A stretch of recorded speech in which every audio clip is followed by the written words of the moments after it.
Hello everyone, welcome back to my YouTube channel. তো তোমরা সকলে কিন্তু বলো আমার ভিডিওগুলো কেমন লাগছে। নতুন নতুন ভিডিও নিয়ে চলে এসেছি। তো সকাল সকাল উঠে দেখি স্কিনটা একটু বেশি গ্লো করছে, দেখে তো আমার মুড একদম ফ্রেশ হয়ে গেল।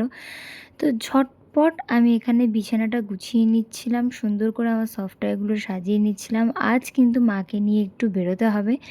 মা কিন্তু মাঝে একটু অসুস্থ ছিল, তো মাকে সুস্থ করে বাড়ি আনা হয়েছিল। আজ ছিল সেটারই চেক আপ। তো চেক আপের জন্য ঝটপট সকালে ঘুম থেকে উঠে কিন্তু আমি সুন্দর করে বিছানা গুছিয়ে এখানে ব্রাশ করে নিচ্ছিলাম। ব্রাশ করার পরই কিন্তু আমি আমার সকালটা শুরু করলাম এক গ্লাস ঠান্ডা ঠান্ডা জল দিয়ে। তোমরা আবার ভেবো না যে ফ্রিজের ঠান্ডা জল, এটা কিন্তু নর্মাল জলই। তো যাই হোক, জলটা খেয়ে আমি কিন্তু এখন বসে গেছি এখানে ব্রেকফাস্ট করতে। ভীষণ খিদে পেয়ে গেছে। মা কিন্তু এখানে আমার জন্য রুটি, তরকারি, একটা মিষ্টি সব কিছু রেখেছিল। তো খাচ্ছিলাম আর মায়ের সাথে বকবক করছিলাম। কেন জানি না সকালে ব্রেকফাস্টে একটু অন্য অন্য খেতে ইচ্ছা করছিল, চাউমিন, কিন্তু টাইমের অভাবে কিন্তু মা ঝটপট করে রুটিটাই করেছিল।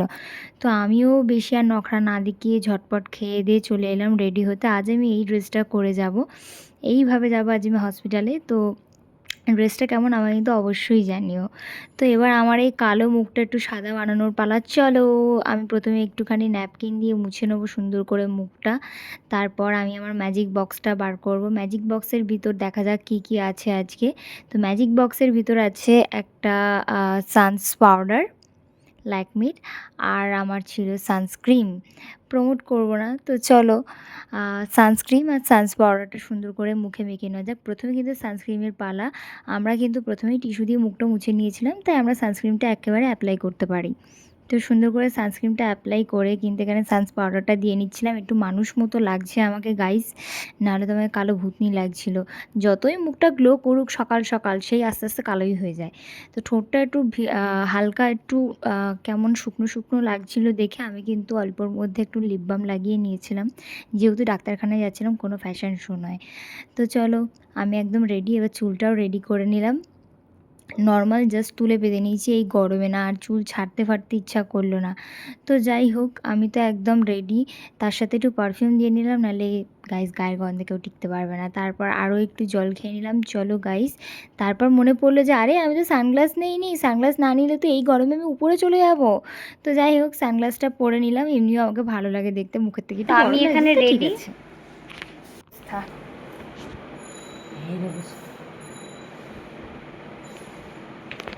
ডাক্তারখানায় কিন্তু মাই যাবে, কিন্তু আমি রেডি। আর এই হলো মায়ের অবস্থা।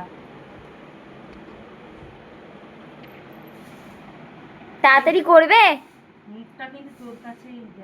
তো যাই হোক, মাও রেডি। তো চলো, একদম আমার ঠাকুর মন্দিরটা তো সবসময় দেখাই, মায়ের আশীর্বাদ নিয়ে আবারও বেরিয়ে পড়লাম এই ঠাটা পোড়া রোদের মধ্যে। কিন্তু অটোতে গিয়ে প্রথমে 5 মিনিট মতো বসতে হয়েছিল। 5 মিনিটে আমার কাছে 5 ঘন্টা লাগছিল। তো যাই হোক, গরমে সেদ্ধ হতে হতে বাইরে জাস্ট রোদটা দেখো গাইস, রোদটা দেখো জাস্ট। তো যাই হোক, এই রোদের মধ্যেই সেদ্ধ হতে হতে আমি আর আমার মা পৌঁছে গেছিলাম চিনার পার্ক। ওখান থেকে একটা রিক্সা নিয়েছিলাম, যেটা হসপিটাল নার্সিংহোম অবধি যেতে আমাদের হেল্প করবে। তো নার্সিংহোমের সামনে যেতে যেতে হঠাৎ করে আমার সামনে এই হসপিটালটা পড়ে। আজ থেকে 2 সপ্তাহ আগে মা না এখানেই ভর্তি ছিল। কত কষ্টের মধ্যে দিয়ে গেছে সেই দিনগুলো। মায়ের জন্য কতই না মানত করেছিলাম। তো যাই হোক, সেই জায়গাটা আজ দেখতে দেখতে যাচ্ছি যে ফাইনালি মা সুস্থ হয়ে আজকে চেক আপে যাচ্ছে। নার্সিংহোমে পৌঁছে গেছিলাম, রিসেপশানে কথা বলে একদম দোতলায় চলে গেছিলাম। আর দোতলায় গিয়ে নাম লিখিয়ে একদম বসে পড়লাম, যদিও অ্যাপয়েন্টমেন্ট নেওয়াই ছিল। তো যাই হোক, চেক আপ করানোর পর কিন্তু এবার বাড়ি ফেরার পাড়া এই ঠাটা পোড়া রোদ্দুরে সেদ্ধ হতে হতে আর ভাজা হতে হতে আমি আর আমার মা কিন্তু আবারও বাড়ি চলে আসছিলাম। তো মায়ের কিছু টেস্টও দিয়েছিল। তো ঠিক আছে, চলো, অসুবিধা নেই, মা এখন একটু হলেও সুস্থ আছে। তো আমার এই ভিডিওগুলো তোমাদের কেমন লাগছে আমাকে কিন্তু অবশ্যই জানিও।